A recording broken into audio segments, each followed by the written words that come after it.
കഴിഞ്ഞ ദിവസം പണ്ടൊരു അറ്റാക്കായി വന്ന പേഷ്യൻ്റാണ്. നമ്മളൊരു കാർഡിയോളജിസ്റ്റിൻ്റെ അടുത്ത് റെഫർ ചെയ്തു. അപ്പോൾ കാർഡിയോളജിസ്റ്റ് പറഞ്ഞു, ആ രോഗിയോട് പറഞ്ഞു, നിനക്ക് ലേസർ ആൻജിയോപ്ലാസ്റ്റി ചെയ്യാമെന്ന് പറഞ്ഞു.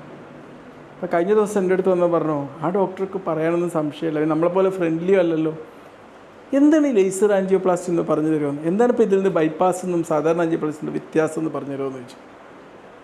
ലേസർ ആൻജിയോപ്ലാസ്റ്റി എന്ന് പറഞ്ഞു കഴിഞ്ഞാൽ നമ്മുടെ ഹൃദയത്തിന് ചുറ്റുമുള്ള രക്തക്കുഴലുകളിൽ അല്ലെ മറ്റ് ഭാഗങ്ങളിലാണെങ്കിൽ അങ്ങനെ ബ്ലോക്ക് ഉണ്ടായ ആ ഭാഗത്തെ ബ്ലോക്ക് നീക്കം ചെയ്യാൻ സഹായിക്കുന്ന അതിനൂതനമായൊരു ടെക്നോളജിയാണ്.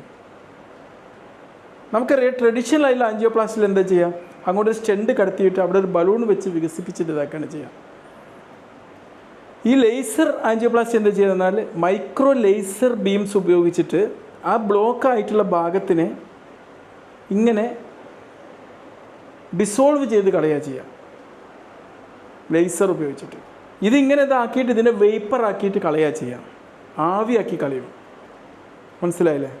അതാണ് ഇതുകൊണ്ട് ചെയ്യുന്നത്. അപ്പോൾ അവിടെയുള്ള ഈ ഫാറ്റി കോശങ്ങളെയും ഈ കുമിഞ്ഞു കൂടിയിട്ട് ബ്ലോക്ക് ഉണ്ടാക്കിയ ആ ഭാഗത്തെയൊക്കെ വേപ്പർ ചെയ്ത് കളയുമ്പോൾ എന്തായിരിക്കും പ്രശ്നം, എന്തായിരിക്കും അതുകൊണ്ടുള്ളൊരു ഗുണം? ആ ഭാഗത്തുള്ള ബ്ലോക്ക് അങ്ങോട്ട് നീക്കം ചെയ്യും, അതുപോലെ പിന്നീട് ഒരു ഹൃദയാഘാതം വരാനൊക്കെയുള്ള സാധ്യതകൾ ഇല്ലാതാക്കുകയും ചെയ്യും. അപ്പോൾ ഈ ഹൃദയാഘാതം ഉണ്ടായ ആൾക്കാർ മരുന്നുകളൊന്നും കൊടുത്തിട്ട് എത്ര ഇങ്ങോട്ട് ചികിത്സിച്ച് ഭേദം പറ്റാത്ത ആൾക്കാർ, ട്രഡീഷണൽ ആൻജിയോപ്ലാസ്റ്റി സക്സസ്ഫുൾ ആവാത്ത ആൾക്കാർക്കൊക്കെ ഇത് ഉപകാരപ്രദമാണ്. ഇത് നമുക്കറിയാം, അവിടെ കാൽസിഫൈ ചെയ്ത് ഉറച്ചു പോയ ബ്ലോക്കൊക്കെ ഉള്ള ആൾക്കാർക്ക് ഏറ്റവും ഉപകാരപ്രദമാണ്. അത് ആ കാൽസിഫൈ എന്നങ്ങനെ ഉറച്ച് കട്ടി പിടിച്ച് പോകും, അതൊക്കെ ഇതുകൊണ്ട് റിമൂവ് ചെയ്യാൻ വളരെ എളുപ്പമാണ്. പിന്നെ ഇതിൻ്റെ പ്രൊസീജിയർ എന്ന് പറഞ്ഞാൽ വളരെ എളുപ്പമാണ്. പിന്നെ കൂടുതൽ സമയമൊന്നും ഇങ്ങനെ സ്റ്റേ ചെയ്യേണ്ടി വരില്ല.